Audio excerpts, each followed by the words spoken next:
दोस्तों हमने कल जो है रेसिप्रोकल के बारे में स्टडी किया था। रेसिप्रोकल प्रोनाउन जो कि टू और मोर देन टू पर्सन्स का आपस में म्यूचुअल रिलेशनशिप शो करता है कि वो जो एक सेंटेंस के अंदर फंक्शन परफॉर्म करते हैं वो आपस में इंटर रिलेटेड होते हैं, म्यूचुअली रिलेटेड होते हैं, म्यूचुअली कनेक्टेड होते हैं।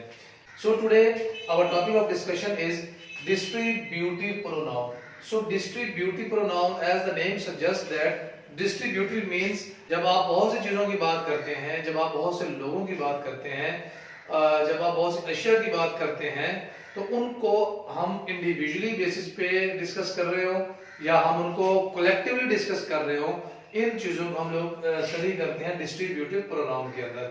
सो जब भी कोई चीज डिस्ट्रीब्यूट की जाती है तो उसको छोटे छोटे पीसेस में इंडिविजुअल्स के अंदर हम लोग डिवाइड करते हैं ताकि जो है उनको अलग अलग देखा जा सके, उनको अलग अलग जो है वो डिस्ट्रीब्यूट किया जा सके।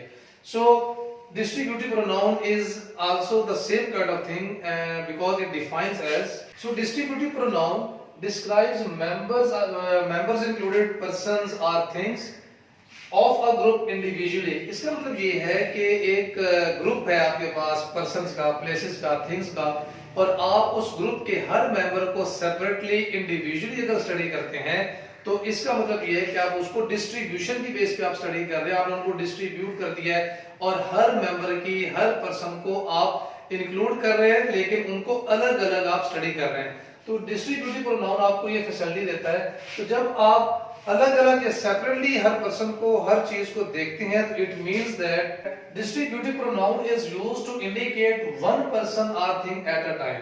हमें मेजॉरिटी में से जब इंडिविजुअल चीज को देखना है तो हर पर्सन को हम एट अ टाइम सेपरेटली देख रहे होते हैं, उनको अलग अलग स्टडी करते हैं। तो जब हम एक एक पर्सन को सेपरेटली स्टडी करेंगे, सिंगुलर बेसिस पे स्टडी करेंगे, तो इसका मतलब ये है कि distributive pronoun is basically a singular pronoun and it is used with a singular verb.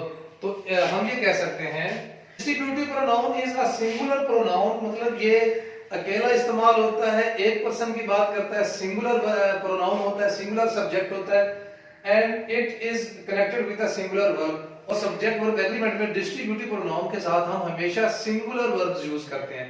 For example, look at this sentence, each of the boys is active and smart। इसका मतलब क्या है कि लड़कों में से हर एक जो है वो एक्टिव भी है और स्मार्ट भी है।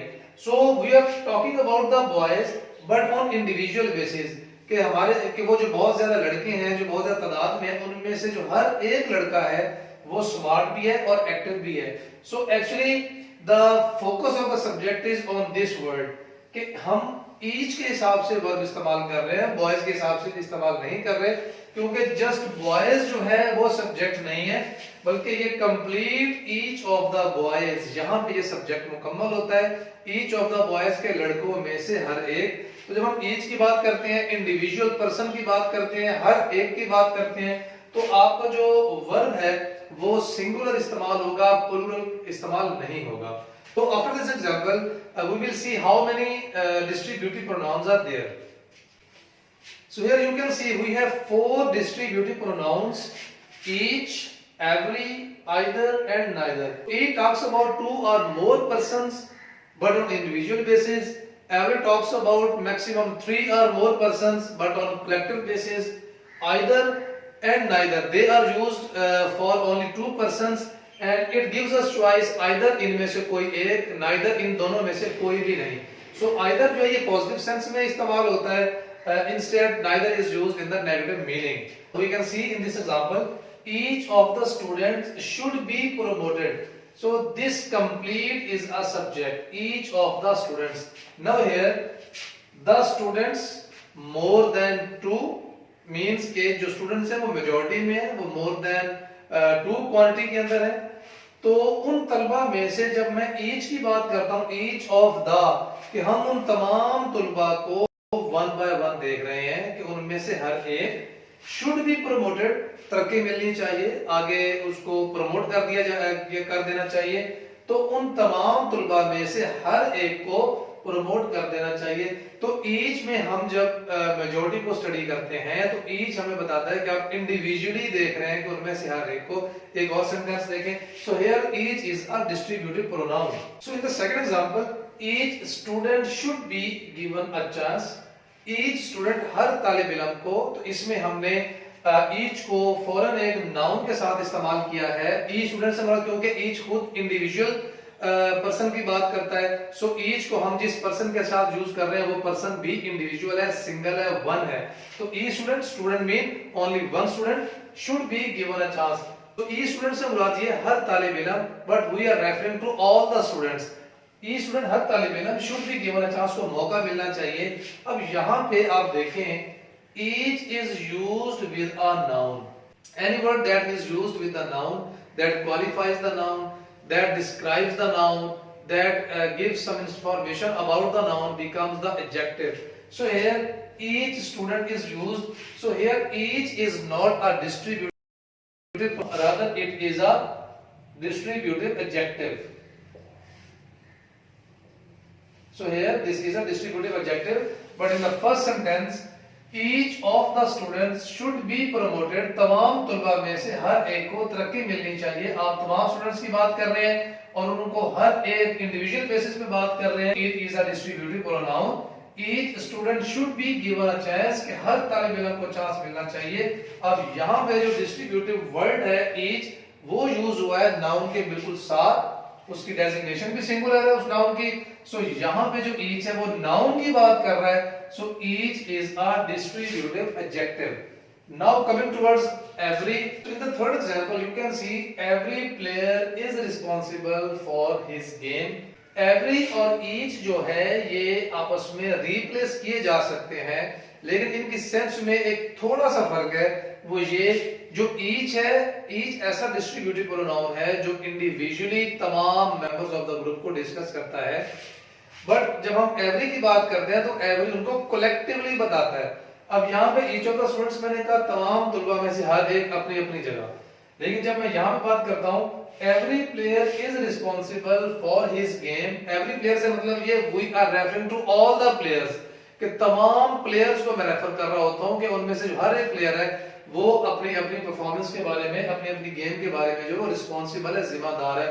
So when we collectively refer to all the persons, all the members, we use every player, but it is also used as a singular pronoun but referring to majority. Collectively हम उनको refer कर रहे होते हैं, लेकिन each जो है वो भी हर एक की बात करते हैं, बट वो इंडिविजुअल बेसिस पे बात करता है।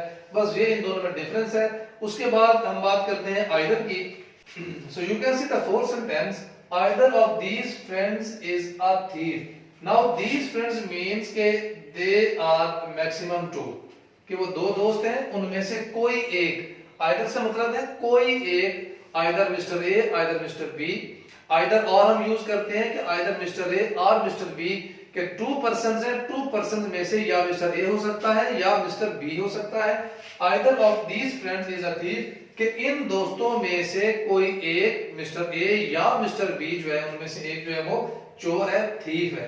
Now when we talk about neither, it gives the same meaning but in opposite sense. For example, now in the fifth example you can see neither of these friends has stolen my camera. Now अगर हम subject को देखें तो subject यहां तक बनता है इसका, बिकॉज सब्जेक्ट के बाद वर्ब आ रहा होता है, तो वर्ब यहाँ पे मौजूद है, हेल्पिंग वर्ब, और उसके साथ एक्शन वर्ब लगा हुआ है। तो वर्ब से पहले जो आपका पार्ट होता है वो पार्ट ऑफ सब्जेक्ट होता है। अब सब्जेक्ट एक नाउन भी हो सकता है, नाउन फ्रेज भी हो सकता है, क्लॉज भी हो सकती है। सो टू और मोर देन टू वर्ड्स जो है वो आपके सब्जेक्ट का पार्ट हो सकते हैं। तो नाइदर ऑफ दीज, जब हम ऑफ की बात करते हैं तो ऑफ जो है वो आगे वाले नाउन के किसी हिस्से की बात कर रहा होता है। तो नाइदर ऑफ दीज फ्रेंड्स, के इन दोस्तों में से कोई भी नहीं, आइदर कोई भी एक। तो आइदर पॉजिटिव सेंस में हम इस्तेमाल करते हैं, नाइदर जो है वो हम नेगेटिव सेंस में इस्तेमाल करते हैं। नाइदर ऑफ दीज फ्रेंड्स, के इन दोस्तों में से कोई भी नहीं, हैज स्टोलन माय कैमरा, के इन दोस्तों में से किसी ने भी मेरा कैमरा चोरी नहीं किया है। सो इट मींस के neither also talks about two, जब आपके पास दो पर्सन की बात हो रही होती है कि इन दोनों में से या एक या दूसरा, या ये भी नहीं वो भी नहीं, तो जब आपने दो में से किसी एक को सिलेक्ट करना होता है, दोनों के अंदर चॉइस होती है, तो आप पॉजिटिवली आइदर का इस्तेमाल करते हैं, but in the negative sense we use neither. So neither जो नेगेटिव मीनिंग्स देता है। अब आप यहां पे देख सकते हैं जितने भी हमने डिस्ट्रीब्यूटिव प्रोनाउंस इस्तेमाल किए हैं उन सब के साथ हमने सिंगुलर वर्ब इस्तेमाल किया है, नाइदर, आइदर।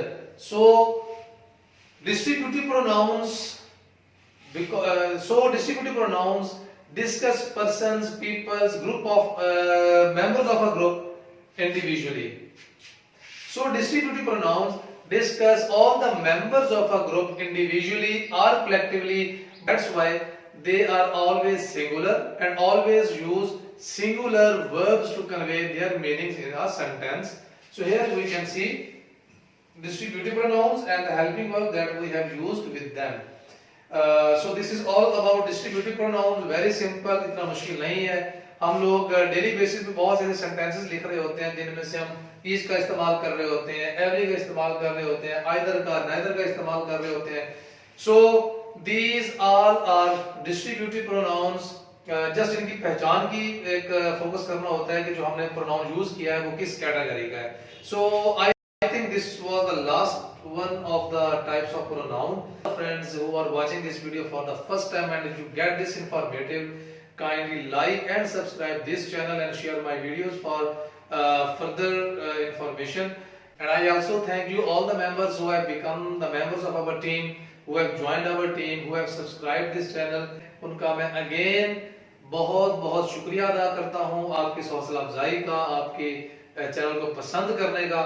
और इंशाल्लाह कल हम लोग एक नए लेक्चर के साथ आपके सामने दोबारा हाजिर होंगे इंशाल्लाह। तब अपना बहुत ज्यादा ख्याल रखिएगा। अल्लाह हाफिज।